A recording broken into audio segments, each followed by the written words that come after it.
Hello, my name is Jessica Thompson. I'm the Executive Director of PATH, People for Active Transportation Hawaii, formerly PATH, People's Advocacy for Trails Hawaii.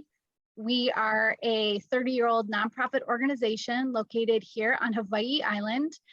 We are dedicated to connecting people and places with bikeways and walkways here on Hawaiʻi Island. I am just absolutely thrilled to host another Path Connections, where we have a virtual talk story with folks about different walking, biking, busing, micromobility issues on Hawaiʻi Island. Today, we have a very special video event, and this is going to be a conversation with some of my favorite people here to talk to us today about quick builds. So I'm going to go ahead and turn over the mic to them and ask them to introduce themselves, tell us where they're from, and anything else that they would like to share. All right. Katie, you want to go first? Sure. I'm Katie Rooney. I'm the Director of Transportation Policy and Programs at Ulupono Initiative. We are in Honolulu, but I'm from all over. So, you know, bring that to the table a bit. This is actually the 12th place I've lived. And we make nonprofit and for-profit investments in Hawaii's sustainability and self-sufficiency. And within the transportation space, it's really a big part of it is helping to build a lot of options for transportation and to reduce a lot of the fuel imports associated with it that we currently have. Excellent. Thank you. Mona, do you want to go ahead and introduce yourself? Oops, you're muted right now. I am Mona Ubide, and I am a PCNC at Keaukaha Elementary on the Big Island, as well as our Keaukaha Community Association Secretary. Aloha. Aloha, thank you. Renee? Aloha, my name is Renee Espio. I'm the Complete Streets Administrator for City and County of Honolulu. And we've done some quick build projects ourselves, but mostly we try to support our community partners in doing them in their own communities. Excellent, thank you. Justin? Aloha, my name is Justin Menina. I serve as an AmeriCorps Vista with the Honolulu Complete Streets program, serving as a transportation program specialist. Thank you. Thank you. Natasha? Aloha, my name is Natasha Soriano. I am with the County of Hawaii Planning Department. I am the Infrastructure and Design Planner in the Long Range Division. Awesome, thank you so much. So we're gonna start out real broadly. And again, this is just a conversation about this idea of quick builds, which is a very interesting term. So quick builds exist. They are a tactic. They're a strategy that we can employ. We'll talk more about it to make it safer for people to bike and walk. And they have a lot of benefits. They're temporary. We can change them based on what the community needs. And they're pretty inexpensive. So you'll hear some great examples of some quick builds that have happened here on Hawaiʻi Island and then also on Honolulu. But before we kind of talk tactically about what a quick build is, I'd like to open the discussion with a broader conversation about this idea of of complete streets and what complete streets are, why they're important, and how we can use tactics like quick builds to support complete streets. So Katie, could you kick us off and give us kind of an overview of what complete streets are?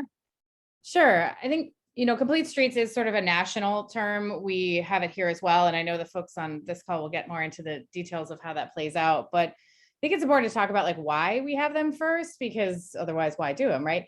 And I think it's because employing a quick build, complete streets approach really helps us have the communities that we want. They help them be more sustainable, where the emissions are reduced because we're using active transportation, and they help us meet, some really important carbon reduction goals that we have here in Hawaii. It's more affordable. you know, it's just a lot cheaper to walk and bike than it is to own a car. And for everybody, we can help sort of shed a car. That's about $8,000 a year, which is a really good chunk of change. It's a lot safer. Wait, did you say $8,000? Yeah, that's just in private costs though. If you add up like all the taxes and everything and the indirect costs associated with it, it's actually kind of closer to about $30,000 to $40,000 a year per household in Hawaii. Wow, I did not know that. Okay, thank you. Yeah, no. Feel free to interject, right? You know, it's a lot safer. We're seeing some really, really big climbs nationwide and traffic fatalities and injuries. Just past week, they released that it's a 16-year high nationwide, and we sort of suspect that's going to hold true here in Hawaii as well. And then just, we have limited public resources and how we choose to spend them, and Complete Streets sort of meet more of our objectives for the money we spend. So, and actually creating more jobs for the money we spend. That's one of the highest ways to get your best bang for your buck. But what does that mean then? Okay, so like now you know why, but like, what are they? Well, it's broadly about approach to planning, designing, and building streets that enable safe access for users, including the pedestrians, bicyclists, motorists, and transit riders of all ages and abilities. So we're really taking a really broad brush of everybody's travel. That's the definition that the National Complete Streets Coalition uses. So if you want to really dive into this, I highly recommend you go check out their website. But it's I think it's important to sort of talk about it, that sometimes it gets talked about as like a specific project, but really it is a process and an approach as well as projects. We're talking about the policies, how you change the practices. What are the projects that need to be built so that you have also a complete network of complete streets, so that the full sort of suite of possible trips by different modes are safe and accessible and convenient. And I think that's what's kind of sometimes hard to convey, is that we're reimagining what these streets could look like, because historically we haven't been all that interested in all those different types of travel and other people's needs. You know, what if you don't drive? What if you can't drive? What if you can't afford to drive? You were then not part of that process or not considered. And I think there's been a lot of recognition that maybe that isn't quite the way we want to treat our streets, particularly when they are some of the largest public spaces we have. And then, you know, it's been a pretty successful venture. It's about a 20-year-old, maybe 30 if we're being generous, build history. And there's about 1,600 complete streets policies in the United States, including 35 states, Puerto Rico, and the District of Columbia. And including most of this, our state, as well as all 4 counties, have commitments to varying degrees. It depends on how, you know, which one we're talking about. But yeah, it's a really great perspective. And we've actually had, I think, a lot of great success here in Hawaii in employing it. And at all levels, both the policies, some of the practices, getting more of the projects, and like really helping to develop the networks that we need to. Awesome. So that's a great overview of Complete Streets. And let's drill down just real briefly so that we can talk about the implementation of Complete Streets here in Hawaiʻi Island, both the successes and the challenges. Essentially, the state passed a Complete Streets law saying that all counties had to adopt a Complete Streets policy and implement it in 2009. Did I get that correct, Katie? Natasha? I was going to say, I think some of the other folks, I can't remember the year actually. Yeah, it's state is 2009. Yeah, state is 2009. And so Hawaii County has a resolution that was adopted in November 2020, but we have not made it an ordinance yet. Did I say that correctly, Natasha? Yeah, so I think for Hawaiʻi Island, we've adopted a street design manual that really incorporated complete streets. In developing that document, we kind of tried to stay away from the word complete streets, just to kind of make it a little bit more solidified in everyday practice, and not to try. Complete streets kind of at this point is coming like a buzzword, and we're moving on to other things, but it doesn't mean that any of those concepts are not really good engineering. And so we wanted to kind of encompass a street design manual that would from now on be our forward thinking manual. So we are a little bit behind. We haven't gone as far as Honolulu to adopt it by ordinance yet, but we are working, the planning department is working on code changes, which we'll point to and reference our Complete Streets documents. And then we are going through a general plan review too. So there'll be a lot of language around Complete Streets and using Complete Streets as standards for our roadways. Awesome. And this is just my little sidebar here. I've said that all of you are some of my favorite people doing community work, doing active transportation work. And Natasha Soriano is doing the work of angels at the county level. It sounds easy when she talks about it, but I can tell you that it's a marathon, not a sprint, and Natasha has been leading us in so many ways. So thanks, Natasha, for that. Okay, so that kind of sets us up with, we're hoping to build out a network of streets that are more walkable, they're more bikeable, they're safer for people taking the bus, they're better for human powered getting where we need to go. It's better for the earth, it's better for our bodies. So that's kind of the context. It saves us money. That's kind of the big context. And now we're going to talk specifically about quick builds and what those are. And again, I'm going to hand it over to Katie. Can you give us a quick overview of what quick builds are? Sure. I mean, I don't think there's as much of a standard definition around quick builds as there is around complete streets in this sort of larger transportation space. And there are a bunch of other terms for it as well. So, you know, which tactical urbanism is sometimes used, quicker, cheaper, lighter is sometimes used.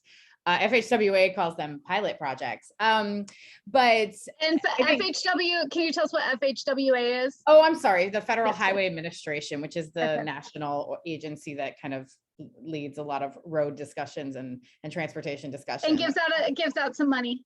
They do give out money too. So, but quick builds have really developed as an implementation strategy. Rather than waiting for the next time someone comes in and really rebuilds the road, you can basically employ a shorter term, you know, flexible projects that use temporary materials to change the street now rather than in 10 years. You know, and I think what's important about them, right, is like, one is that, you know, they're great because the time frame and they're cheaper, right? Like sometimes we're looking at 6 months to 3 years, which I think the average highway project in the United States is something like 10 to 20 years. So you can see like that's just a very different time frame. But it's also a better planning process in the sense that like we can put things down now, see how they work before really committing to them, and have, I think, really important conversations with the people who are living there and using the facilities in a way that you know, if a project now takes 15 years, like you have the conversation in 1995, that's not the same community that lives there than in 2010, and then their needs might have changed. And so I think it's a really great way of testing out, and that sort of iterative process that does really change, I think, some of the conversations between governments, agencies, and the communities that they're working in and under what circumstances. So, you know, not everybody emphasizes both sides of those, but I actually think that that's actually part of the allure behind them and why they can be really successful. In Hawaii, we've actually seen them now in every county. I think by my count, we're up getting close to like maybe over 20 at this point. It's kind of hard because not all of them use that same term, and it's kind of, we keep an eye out for them, and they're so diverse. Like we'll see them in rural communities, we'll see them in urban contexts, we'll see them in everything in between. We've seen ones that counties have led, we've seen ones that community groups have led. We've seen them be super easy, like just parklets and parking spots, like one parking spot being taken, to some of the really impressive complex ones that Renee might talk about, was where we're doing bus only lanes, which are almost like a different world sometimes than the changes that have been done. But it's really, you know, we support them for the same reason we kind of lean into complete streets, is that it's a way of making these changes happen a bit more quickly and to really kind of transform our public space more effectively through this process. Awesome. Thank you so much. Okay, so quick builds. Honolulu and Hawaiʻi Island. Why do you think that they are important community-based walking and biking infrastructure solutions? And then we'll kind of maybe we'll wrap this one together. So I'll start with Renee and Justin, ask you to answer the question, Why do you think they're important? And then can you describe your quick build project to us? And then when you're done, we will move to Hawaiʻi Island and we'll have the same question and we'll talk about the cool one that we just did over here with Mona and Natasha. So, all right, Renee and Justin, take it away. Thanks, Jess. I mean, there's a lot of reasons, like Katie mentioned, why quick builds make sense for the county. But particularly for us, we, oversee the whole island of Oahu. We've got about a couple thousand lane miles of streets, about 1 million people that we oversee, and we have very, very few staff to implement projects. And so, our biggest motivation is being able to do more with less, right? If we kind of followed the traditional project development approach, right, we would sink millions and millions of dollars into one location, years of time and millions of dollars into one location. And then we've only improved sort of very small area. So for us, it's really a way to expand our impact, provide safety benefits across our island in much shorter timeframes, and really just be able to more immediately impact safety on a broader level. So that's the big why. I'm going to share a few slides, I think, in a bit of some of our projects. We have many on Oahu. We have a number of painted curb extensions that community groups have been piloting with beautiful murals in them. But we're also learning now how to internalize this process to do all kinds of other improvements as well. So it kind of started as a community-led initiative to try to put something in the short attention span of a community who's engaged and wanting to make change in their community in the short term. But it's actually now starting to shape how we just implement projects and street changes in general. So I'll share some more details in a bit. Thanks. Awesome. Thanks, Renee. Justin, do you want to answer that and share a little bit about your project? Certainly. Much of my projects, well, to give brief context, much of my work has been involved in community outreach and also, which Renee will share more in a bit, the development of our future community quick build guide called the Kapala Toolbox.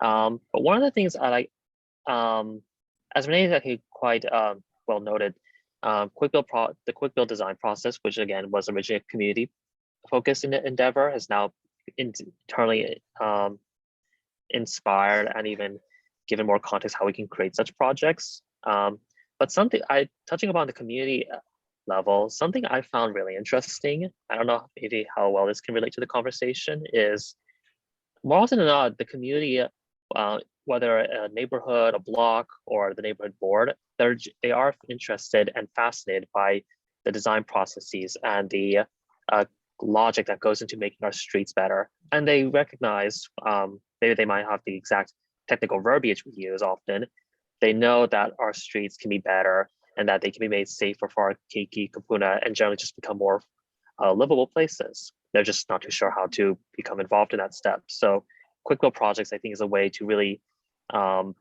creatively and passionately get the community involved and also have even creative and community ownership in these projects.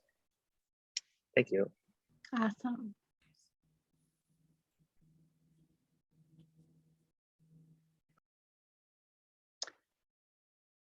So I think we're going to hear a little bit about your project next, one of your projects. I love the title of it. It's wonderful. Ready? Are you ready for this? Yeah, we're ready. All right, so we've put a number of our different projects in here with some sort of lessons that we've learned over time. So let me see if this will work here. Okay, is that showing up? Mm-hmm. All right, so yeah, we titled it Fake It Till You Make It. I think this has a couple connotations. One, obviously, there's the physical infrastructure, right? We're sort of faking that we have nice big concrete sidewalks and median islands and all of these real concrete things that we know take many, many years to change and alter and improve. Basically, let's just take some paint and some plastic sticks out there and see what we can do until we can come back and really do a more proper upgrade of the pedestrian or bicycle or transit infrastructure. But I think the second element is, the people element, right? I mean, you have a lot of folks working on these projects who are not your traditional transportation engineers, right? As Justin alluded to, you have a lot of very interested community members who are not experts. And they certainly learn a lot along the way. Everybody who's done some of these projects, has definitely gotten into roles that they did not expect. And learned maybe a different perspective. So we're happy to share some of our projects. So this picture here is the first project that we did internally. We actually worked with Farrington High School students to locate and design some painted curb extensions with assistance from Katie and our friends at Department of Health. And we actually had some national experts come in and kind of teach us how to do the process.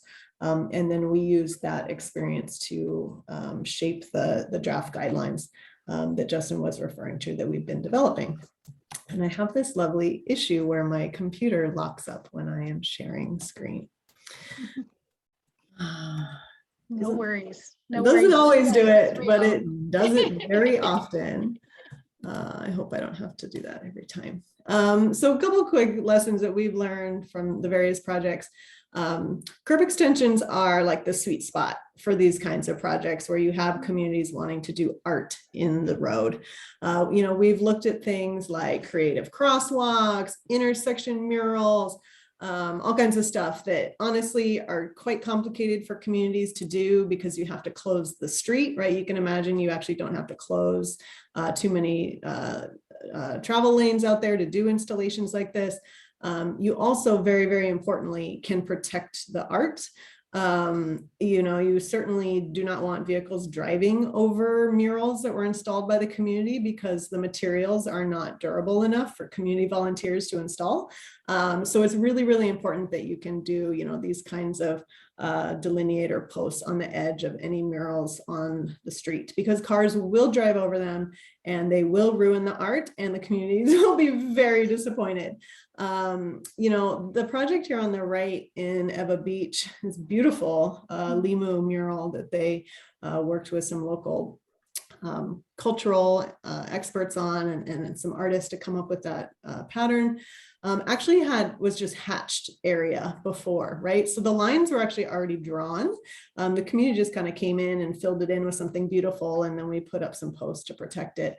But I would definitely tell communities, if you see hatched areas out on your streets, that is like prime area to go and play in. Those are the lines are already been drawn for you. It's almost like paint by numbers at that point. Let's see here. I don't know if I can go. Okay, I'm gonna try to go back to this. Not all of our quick build projects are mural art projects, but those that do need a lot of volunteers and a lot of hands. It takes a lot of effort to put these in, and we have found that school zones definitely catalyze community volunteers, much more so than even like a business district or something. So just something for people to think about when locating these. This is some examples of those not so beautiful projects that we've actually started to do ourselves internally with similar materials, right? The art piece is sort of missing here, but you can sort of see some of the similar modular elements, right? So on the left shows a traffic circle that we built at a cost of about $10,000. So instead of a 7-year process and $2 million later, we were able to put this out and pilot it. And to be honest, it'll probably be there for years to come, providing immediate safety benefits. And then we're getting very prolific at these sort of pedestrian islands here using 10 to 20 posts and some crosshair signs. So just because some things aren't as beautiful doesn't mean they don't still have safety benefit. We talked a little bit about parklets, right? I mean, that's certainly a kind of installation where businesses can get a bit more involved, right? These are sponsored by individual establishments. And we have found from the transportation perspective that they do help to calm traffic, right? This is in Kaimuki along Waialae. It's a pretty heavy urban arterial street. Cars go pretty quickly. You start to put these elements out there that allude to this place being more than just a thoroughfare for vehicles, and cars do start to react appropriately. So there's obviously public space benefits from these kinds of installations, but also traffic safety as well. Awesome. And then of course, we've just started looking around the city like, okay, well, what else can we paint, right? We got all these excited community members. Some of these installations are much simpler for those that don't want to take on, a full year process and do traffic control plans and hire engineers. We have, traffic signal boxes, bus shelters all over our island that are much in need of beautification and sponsoring from our communities. So we've worked through a lot of these projects recently and are working on guidelines too. Okay, this is not a pretty picture. This is a very ugly picture that for anyone who's gone through these projects probably makes your stomach kind of tie into a knot a bit. But really important is plan for adjustment and maintenance. There will be projects if you do enough of them that will need changes and adjustments and may fail, right? I mean, that's sort of part and parcel to using these projects as pilots, as part of the planning process. But definitely consider the resources that you need to make adjustments, and of course to keep things maintained. This is definitely not like traditional infrastructure where you sort of build it and then walk away. This is an ongoing commitment. And then this is just a preview of the guidelines that Justin is working on. We're working on this Kapala toolbox, primarily for community-led art projects. And there is guidance on there for curb extensions and painted traffic signal boxes, which seem to be the most common requests we're getting from communities. So that's it. This is our website. And I love this photo here too, of Kaimuki, this woman doing a beautiful mermaid mural on the traffic control box. Right. Awesome. Just awesome. Very inspiring, very much so. Justin, do you have anything you want to add? Nothing of substance at this time. Renee has more of a better context for what community quick build projects we're looking at, but I can say that within the city, within the Office of Climate Change, Sustainability, and Resiliency, which I'm affiliated as an AmeriCorps Vista, we are ourselves looking at a quick build project, chiefly a painted traffic signal box to mark our time as serving within the past 5 years, serving the city, empowering communities and helping to reduce poverty. So that you may see some around us, some of us around in town in the near future. Awesome, very cool. A question that I had was so here we are on Hawaiʻi Island, and we're going to hear more about what Natasha and Mona have made happen with as far as quick builds go here. How we don't have a complete streets coordinator. How did you get one, and how can we get one? That's a good question. I don't think it's actually required by ordinance, as is a lot of our program. But there was commitment from the administration that this was an important civil service position to have within the city and county. It's not an appointed position that can, change with each administration's whims. They really tried to embed it as something that would be permanently available to help departments kind of meet the Complete Streets law. So I just had some very enlightened directors who really pushed for it. My position actually oversees the coordination between 4 or 5 different departments who all touch some piece of the streets. So sometimes that's actually just the most important part of my job, is just making sure that the maintenance guys know what the capital project guys are doing, and the traffic engineers are talking to the tree people and all of that. So sometimes you can do that informally, right? You just have a working group and get these people together until you have somebody who can kind of dedicate it as their full-time job. Okay, excellent. Good. Now we kind of have a vision possibly of what we can do to kind of make this happen over time. So thank you. Thank you for sharing. Okay, so Natasha and Mona, could you describe, and I was a part of it too, so I'm happy to jump in, the quick build successes, challenges, and any lessons learned from the quick build in Keaukaha, as far as we know, the first quick build in Hawaiʻi Island. Oh.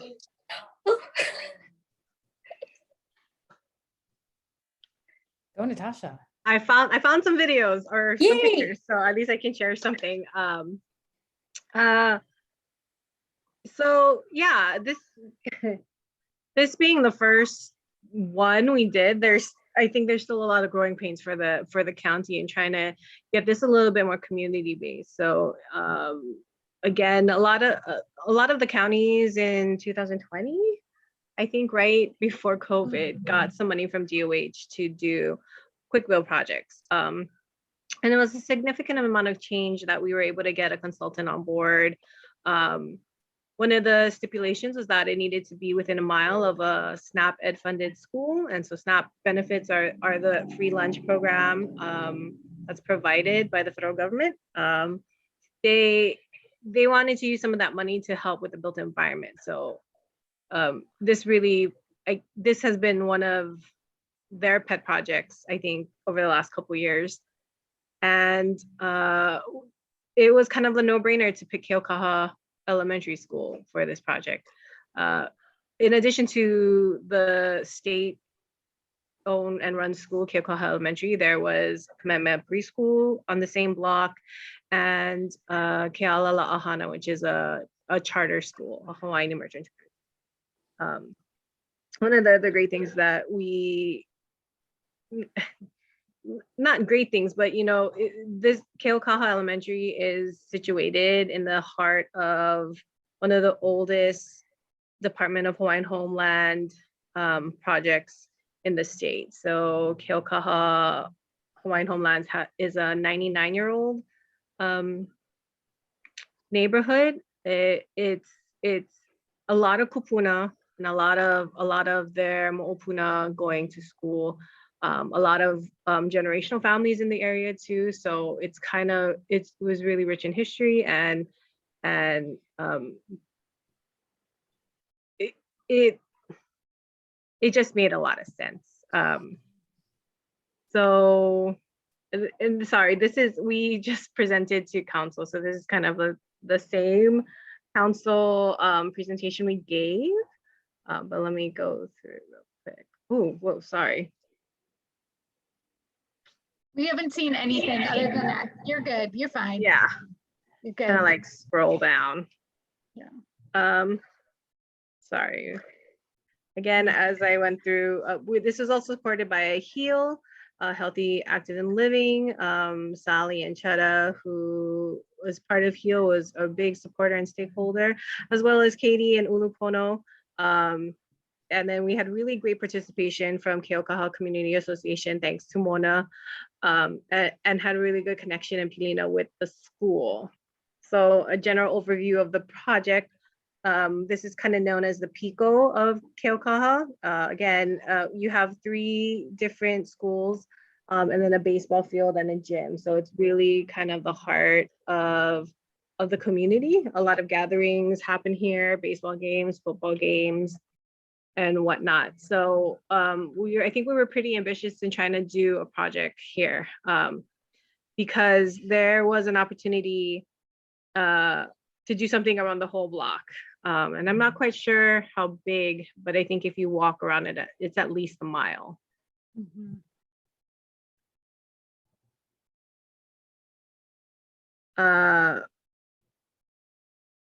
This is kind of an overview of our engagement. We started back in August, kind of because COVID, I guess on the Big Island, we were really precautious. So it was really hard to try to even fathom trying to do community outreach and things like that during the pandemic. So last August, it started to look like a little bit better. I kind of gave our consultants a really weird, or I was like, this could be quick, right? And quick build can be anywhere from like 6 months to a year, right? And I think Maui, we kind of based on top of that, they took about a year. And I was like, let's get this done in 6 months.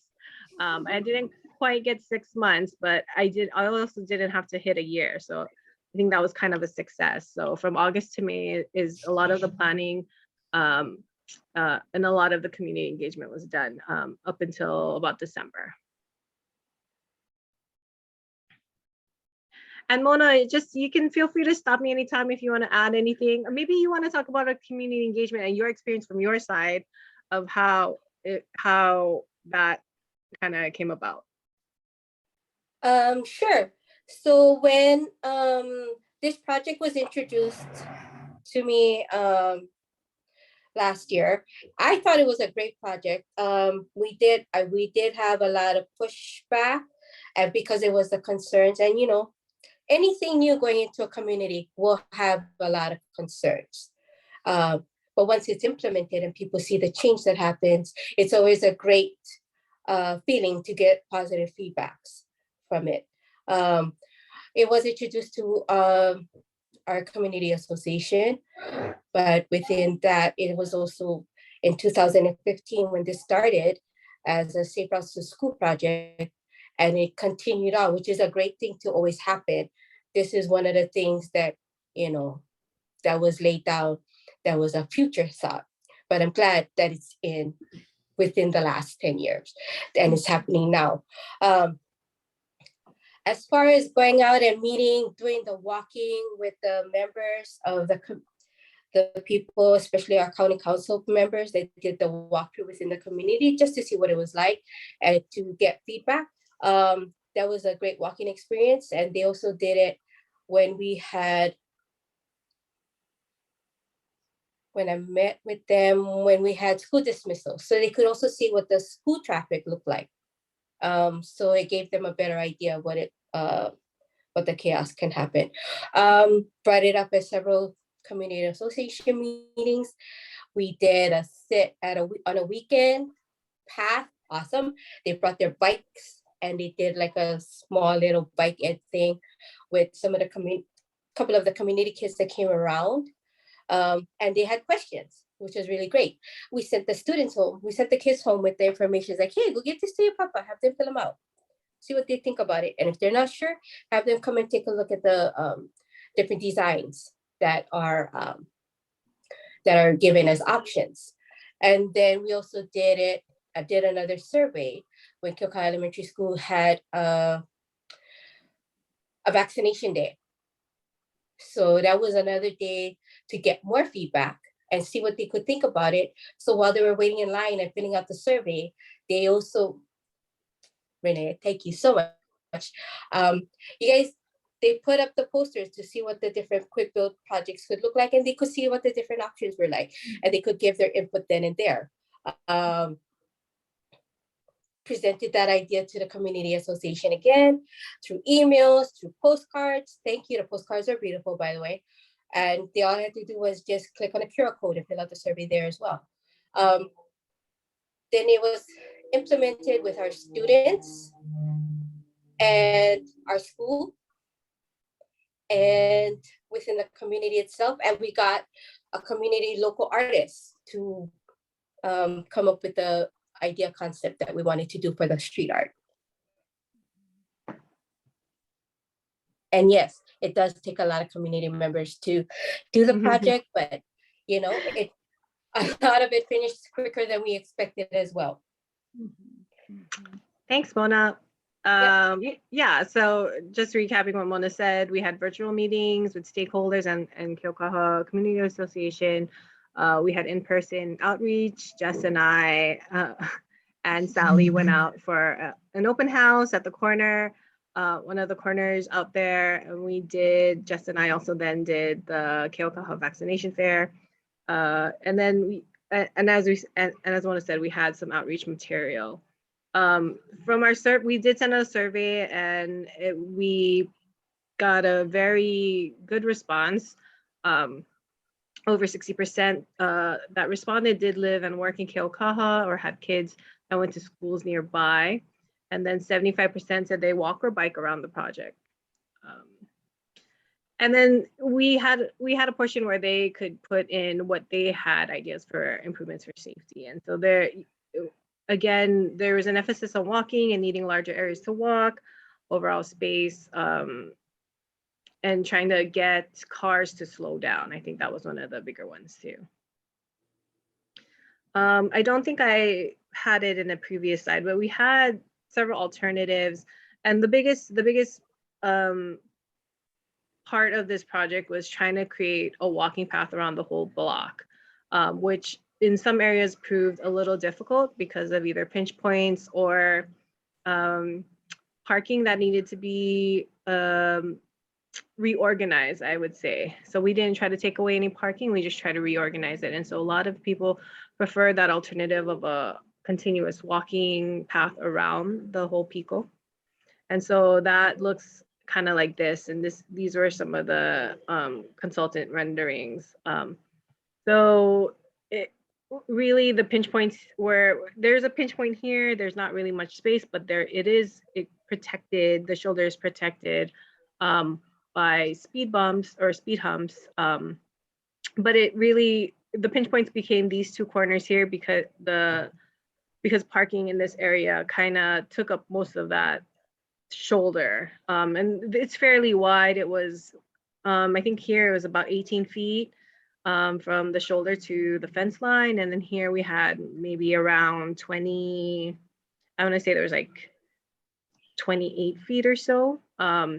No, maybe I'm wrong, 23, quite a lot. And then you can even see it in this aerial that the cars parked kind of took most of that. They were either perpendicular parking or in this area angle parking.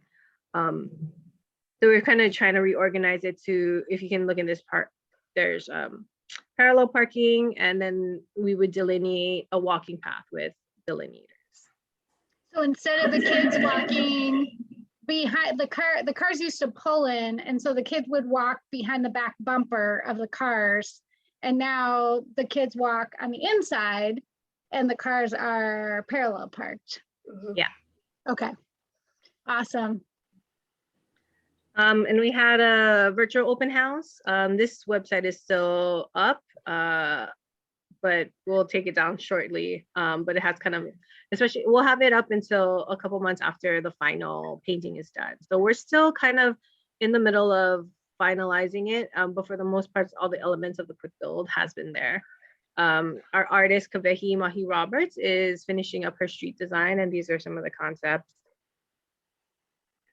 So I didn't mean to rush over that, but this kukui section is the closest to Keaukaha Elementary, and they had chosen the kukui as a symbol of one of the most an important plant to the school and to the area. There are a lot of kukui trees. Lawa'e was another one given to the artist, to Kavehi, of noted importance to the area. And then I think this is the biggest intersection that biggest bulb out we have. This is a budding baseball diamond, and the dugouts are kind of in this area here. And for Kavehi, the lehala, if you know lei culture, or like in Hawaiian culture, halaleis are mostly associated with funerals. But it's a beautiful lei, and it's not only for funerals, but in Kavehi's case, the halalei is honoring the history of Keaukaha being 99 years old, and in that there's generations that are passing. So that's honoring the kupuna from Keaukaha. So the install happened about 2 weeks ago. Was it 2 weeks ago, Jess? I can't even remember anymore. It was like a million years ago. Mona, there you are. Yeah. We really were gunning, and I prayed super hard for really good weather, because April, for some reason, around Merry Monarch time, it is always raining here. And then I prayed really hard as we got closer to the date we chose, that it was just going to be super sunny. And Kale Cool provided, and it was very, very sunny. And we were trying to hit before graduation, so that we could get a good amount of volunteers on the weekend. But we also had decided it'd be great to do this before school ended, and then the kids could get out there and get their hands dirty. And boy, did they get their hands dirty. Yeah, Mona. Yes, they did. It was painting themselves. It was so cute. Yes. And then some of them came back with their ohana, Yes. during our Saturday and Sunday. So it was really great. Basically, it was kind of a paint by numbers thing. The main thing was to get this blue wave pattern back down. And that was kind of the easiest. And that was probably going to be the hardest thing because it's just covering the whole area. I had a picture with Jess in it, but I don't know if it's in here. I'm glad it's not in there. Yeah. But it was really fun. And I think everybody who came, Mona, I mean, it seemed like everybody was super interested, had fun. There were a lot more kids than I thought there would be, which I thought was super great. And not just the elementary kids that either went to Kamehameha or went to Keaukaha Elementary School, and then they aged out, so they're either at Eagle Intermediate or Kamehameha, and so they can't work. It's like homecoming for them. Yeah, so it was really great. And this is also a great project for our exiting sixth graders as well, because it was part of their give back to the community. Yeah. They can just, later on and say, hey, I was a part of that. That was my thing, and they can always say, don't drive on my art. I worked really hard on that.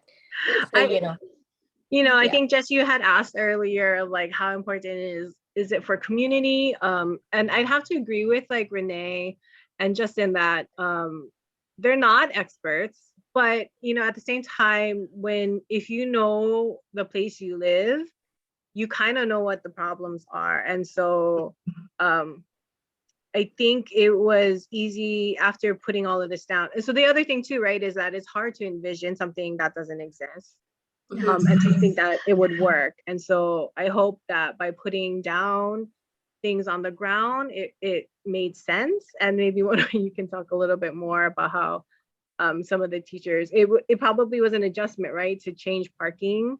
Yes, it was. But the thing was, for our teachers, they were made aware of it previously, so they knew this was upcoming. So when the Sunday before they came back to work, I emailed everyone just to let them know that it's like, hey, so we started the work. Your parking has changed. So first come, first serve in parallel parking. If you are not able to parallel park on Pua or Dishe, then you are strongly encouraged to park in the gym parking lot or back in your stall. So a lot of the teachers have taken that to heart, and they realize that, just having the project being done within the last weeks of school, they realize that, a lot of our students do actually walk home and they can't be seen when the cars are parked at an angle. The teachers can't see them, but with the delineators in place now, it's a lot safer for them, and the teachers can actually see the students walking home. So yeah. So the delineators were another big part, and that one it was a little bit more technical. So we kind of had the consultant SSFM sent 2 of their engineers down. Does it really need to be an engineer job? Not really, but it was pretty that the installation of the delineators require, measuring, things like that, mixing the epoxy. So we kind of had a small group, but we were able to lay down about 175 delineators around the block in 2 days. So that was pretty ambitious of us. And I don't know if we'll ever do that again. We'll definitely try to employ more help next time, but overall, I think the effect was good. Yes, you can see in that picture. It just makes sense. Yeah, yeah, it does make sense. We do have a a staff member who parked in front of the school in between the delineator and the fence. Oh, wow. And she's like, Oh, no, but I you seen know, that. nobody walking over there. Yes, move your car. She's like, yeah, but move your vehicle. And she's like, but nobody's going there. Move the car or give me your keys. I'm moving the car for you. I said, hello, you was part of this discussion. You did the service. She goes, not by choice. Yes, I made you do it. But this is for, say, a walking path surrounding the whole pico of the school. Move your car. She goes, I love you. I go, I love you too. Now move your car. So, you know, it's stuff like that. But we did get a lot of positive feedback, especially from our kupun who walk it. They love it now. Vehicles are more aware of slowing down, especially at the intersections, because of the width of the road. Yeah. I was really shocked by how when we gave those surveys out, I thought that people weren't gonna want to give up the parking. I thought, because we gave them like a couple choices, no changes, a change with like maybe some protected spaces, but not a fully connected space. Yeah. And that's the one I thought people were going to choose. But overwhelmingly, when, you know, given the opportunity to like talk to Natasha and, you know, hear about the benefits of having a fully connected walking space around, like people were like, no, overwhelmingly, we want the safest place for our kids to walk and for our kapuna to walk. So I was like, that was fantastic. And I don't know if this is true, but I feel like the community engagement piece here was first rate, like chef's kiss. Like it should take this long. Like you should be out there asking communities over and over again. We should be going back to community and saying, hey, can we tweak this? Is there anything better? So it was just a great experience. And I hope that other schools will want to do this and that the county will want to take on some more of these projects. So I know they do, because we heard them at city council last week and they were like really excited about it. So yeah. So Mona, maybe you can start a consulting firm. Go out there and teach them how to do it. I'm gonna call on you folks for help. Anytime. Yeah.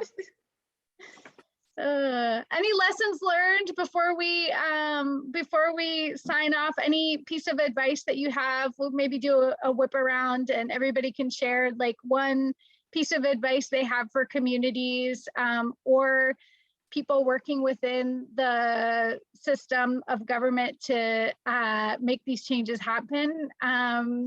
So any words of advice? I'll start since I'm putting you all on the spot on this one. Give you a chance to think about it. My word of advice would be to slow down, talk to the community as often as you can, people being most impacted by it, build trust, and when possible, be using any funds that come in for these projects to hire people in the community to do this work. So we're not only creating safer spaces, but artists should be making living wages, as should the local engineers and the community organizers. So that's what I'm going to say. Katie? So, since I'm usually like one step away, but I'm no more than like people on the ground a bit. I would say the one thing that I think we've learned is like to nail down the delineators. I will throw that one out there. Like we've definitely seen if they've been drilled in, they help. And I would say, I think Renee's done a really great job at testing out a lot of materials. So like tapping her resources and her understanding of trying a bunch of them. But I think the other one is that even if the community had chosen one of the other alternatives, at the end of the day, it's a successful Yes. project, right? If Yes. it's reflecting those things and people are deliberating about it and it's a space to engage with it. Like, of course, my like little transportation planner heart wanted the full path, like hands down from the beginning. I was like, oh, I hope they picked it. Oh, I hope they. But I think what's really important to realize is that like any of the choices, if they're meeting the Yes. community's needs and they're improving what we have at the end of the day. So like not everybody has to go all in. Like sometimes you can't, but that doesn't mean that we should stop. Like they're all successful even when they fail. Yeah. I think, or or we have to adjust, or we have to go repaint, or all of those things, or you have to put up more delineators, they are still wins because we are sort of recalibrating what it means for that space in those communities and expanding who gets to be served by them, right? Like the previous road wasn't really serving students at all, right? I mean, when so many are walking and biking, but now at least like they're at the table and they're part of how we allocate our public space. And we're acknowledging that those trips and that activity is important now in our physical space. And I think that's really meaningful, however it plays out. Awesome. Thank you. Renee, No, thank lessons. you. It was so much fun to just be a part of it, even for a little bit, for all of us. I'm so lucky that I get to do that. So, Renee, any lessons learned you want to share? I mean, the big one for me is that you really need a good team of different skills to do this. The Keaukaha example, you guys were able to hire a pretty, great consultant team to help you. I tell community members, those consultants do pro bono work every year. Like if you don't have funding, but you still want to develop a concept or whatever, go and, approach different professionals and see if they'll help. I've seen like Stevenson Middle School, ATA volunteered their time to them. And sometimes you really need a traffic engineer friend on some of these projects where you want to be a bit more ambitious. And sometimes you can hire them, but sometimes you can just go make friends either at the county or in the professional realm. So I know you guys are doing great community work, but you got to make sure when you're doing this, you got to link up with your engineers and then they'll come along and maybe they'll be your champion for the next project. So, nurture those relationships. I will say personally, I am super inspired by the Keaukaha example because we have about 900 miles of missing sidewalks on our island at a cost of, well over like several $billion. And so conventionally, it's quite hard to do a quick build walkway. Unfortunately, we don't pave our shoulders quite as beautifully as looks like you guys do. But we're also exploring ways to do a little bit more linear improvements and protecting the shoulders with modular materials. So it's exciting to see this go from like kind of small little spot improvements to these bigger networks that really help connect communities. So awesome. So glad to see you guys finally got that on the ground. Thanks, Renee. Thank you. Justin? Thank you. From my limited experience working with 2 quick build projects, something that I think about a lot is when in the pre-planning or the planning process, I find it's very important to reach out and collaborate with stakeholders whose voices may not have significant magnification or stereotypically particular presence. Comes with referencing the Stevenson Middle School project and even the Farrington Quick Build project when both were led by the leadership classes. My apologies, Farrington was by the engineering club. Reaching out to those immediate stakeholders whose eyes and ears, and in this case feet, are within the location and who have that lived in experience and who know what they want to do, how they want to create these better places, but just may not have the resources or the empowered platform to do so. More often than not, many youngsters don't have that traditional power. So supporting and then elevating them to a position where they can create these beautiful projects that create walkable and safe communities is very important. And it's something I like to just really amplify, just really reach out to the underserved and underempowered stakeholders. Thank you. Thank you, Justin. Thank you so much. Mona, words of wisdom? Not really words of wisdom, just words of afterthought, learning experience. Yeah. You know, everything that you think could happen did. Uh, everything that will happen did. It will. So it's just to be aware and just prepare for everything that may happen and just go with it. Yeah, whether it's positive or negative or any type of thing like that. Just figure out a solution on the fly. Yeah. Just to make sure that it's done safely and that everyone involved is safe as well. That's just my thought. So true. So true. We should do like a whole bloopers outtake that some hilarious things happened that we did not plan on. But the weather held. That's the important thing, right? The weather held. The weather held. Ours did not. Ours I did was not. gonna say not every time. And every time I've gone to touch up the paint, it's been Yeah. raining. Has it? Yeah. Yeah. Natasha, we'll go ahead and let you have the final word. Before you end, I'll just say that we are going to put all the links to everything in wherever we post this. So I think it'll probably be on PATH stuff, maybe Ulupono stuff, county stuff. I'll send it over to you, Mona, for Keokaha. You, Renee, and Justin as well.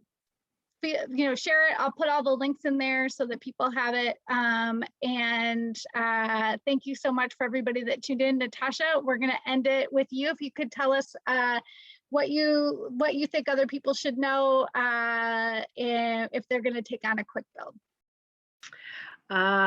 You hear me say this all the time: progress over perfection. And Katie said it earlier that whatever was going to be decided, it's always a win. And then even to Renee's point, in actuality, we realized that this project was actually 3 projects in one. It was, so, in terms of if anybody else out there wants to do it, it doesn't have to be as big. The ball painting is really effective. It's super effective. It's super easy as a community to get together and do something like that. And more often than not, I'd say because it's outside of the travelway, it's a lot easier to get buy-in from the county engineers, definitely. And that doesn't necessarily need too much traffic engineering. For the other big ones, yes, we need buy-in, we need help. That's a great point that Renee brought up, is that there are people willing to do pro bono work. So just ask. You know what I mean? We just got to be willing to ask for what we want and what we think we deserve. And I think we'll see more of these coming up. Awesome. Perfect. Well, thank you all so much for talking story, talking quick build, talking complete streets. And thank you for all the incredible work you do for all of our communities all over Hawaii. So big mahalo nui to all of you. Hope you have a wonderful weekend. Mahalo. Mahalo. Mahalo. Hello. Mahalo.